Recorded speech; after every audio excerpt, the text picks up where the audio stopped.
युवा आमदार देवेंद्र कोठे यांच्या सातत्यपूर्ण पाठपुराव्याला अखेर मोठं यश मिळालं आहे.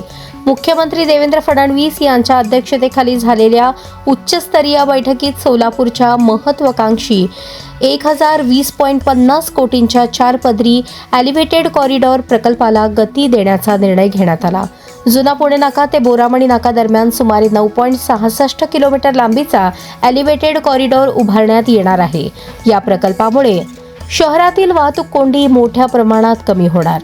राष्ट्रीय महामार्ग 65, 52, 166 आणि 150 यांना थेट जोडणी मिळणार. उद्योग, व्यापार आणि गुंतवणुकीला मोठी चालना मिळणार. सोलापूरचे राज्यातील महत्त्वाचे वाहतूक केंद्र म्हणून स्थान अधिक भक्कम होणार. मुख्यमंत्री देवेंद्र फडणवीस यांनी संबंधित विभागांना समन्वयाने काम करून प्रकल्प लवकर मार्गी लावण्याचे निर्देश दिले आहेत. या बैठकीला पालकमंत्री जयकुमार गोरे, सार्वजनिक बांधकाम मंत्री शिवेंद्रसिंहराजे भोसले, वरिष्ठ प्रशासकीय अधिकारी, राष्ट्रीय महामार्ग प्राधिकरणाचे अधिकारी तसेच रेल्वे व BSNLचे अधिकारी उपस्थित होते. सोलापूरच्या विकासाच्या दृष्टीने हा प्रकल्प गेम चेंजर ठरणार असल्याची चर्चा सुरू झाली आहे.